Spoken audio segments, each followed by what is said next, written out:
Let's transplant some basil. Okay, so I'm going to transplant my basil today, and I'm going to show you guys how I do that. Basically, this winter I was running into a lot of issues trying to find fresh organic basil. Either it was not available at all, or it was, but it would be really wilty and spotted and would go off very quickly. So I thought, to heck with this, I'm just going to start my own from seed indoors. I have a little grow room in my basement, and I basically just started a couple little basil seedlings, and now it is time to transplant them into a bigger pot. And I did do a transplanting video on transplanting cannabis, and basically all plants are the same across the board when you're transplanting, but the reason this is going to be a little bit different is because, as you can see, there are a few basil plants here. Now the reason that is because basil seeds are really, really tiny. So when you're dropping them into the soil, chances are you're going to drop in more than just one seed. And you probably want to do that anyways, because maybe that one seed doesn't take. So if you drop in, 2, 3 seeds, then for sure you're going to get something come up. But then you might run into this where you've got a couple, and it looks like I have 4 here. So you have to be really careful when you're separating the root system and then transplanting them into their new pots. So I'm going to show you guys how I do that. And like I showed you in the last video, I use a nice big 5-gallon bucket.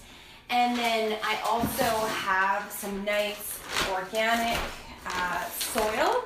So I will put a link to some organic soil, but you could check with your local hardware store or gardening shop or whatever, greenhouse if they're open year round.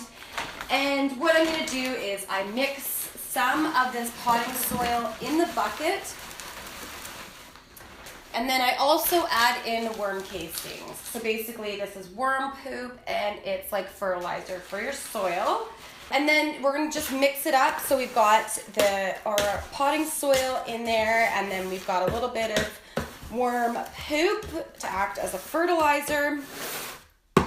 And then I'm going to scoop some of this into these larger containers. So you can see I'm going up a size here, and you can just scoop it right into this container.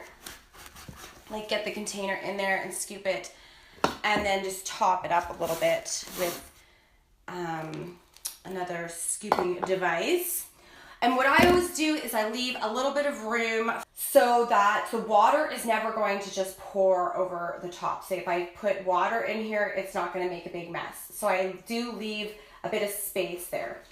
Okay?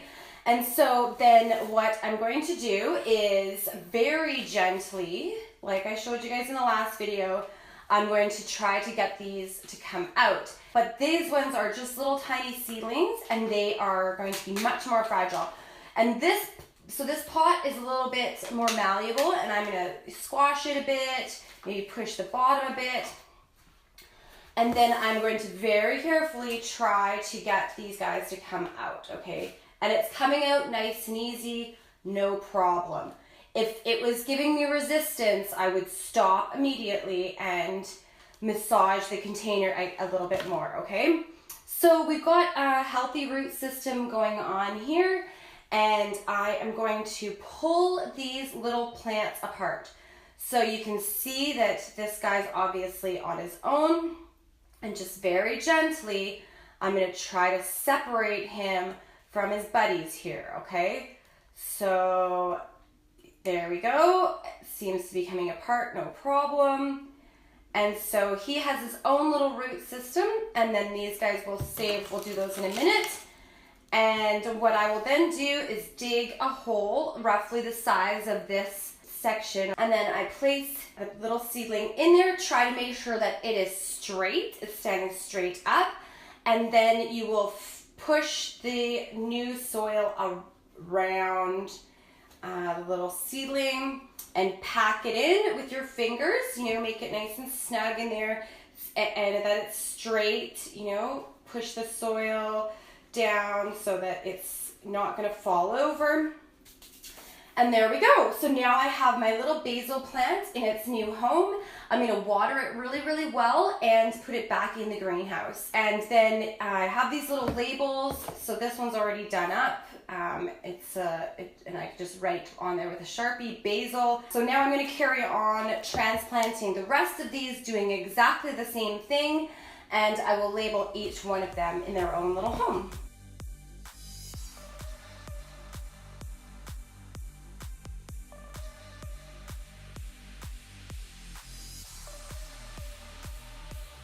Okay, so I've got all 4 of my little baby seedlings transplanted now, and they are ready to go back in the greenhouse. So I'll basically go and draw up a couple more basil labels and stick those in there. I'll give them a really healthy watering. When you're watering these guys for the first time, just because their root system isn't very established, so you're gonna wanna basically hold them upright and water it, or water it with a very small watering can that doesn't pour a whole bunch of water in at once, because what'll happen is the soil is going to lift and they're going to shift around and they may just fall right over.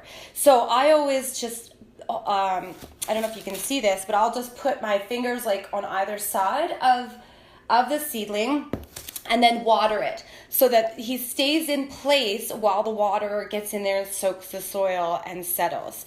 And then the other thing is, when you're doing this, try to be efficient.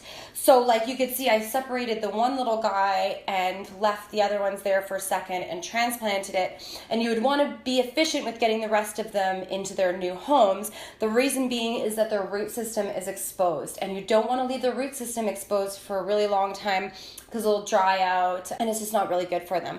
So like, just don't leave them there and go have a beer or something. Have a beer while you're doing it. Anyways, that was my transplanting video on how to separate and transplant little baby seedlings. I hope it was helpful. If you did like this video, please give it a thumbs up. And if you want to see more material like this, please hit that subscribe button.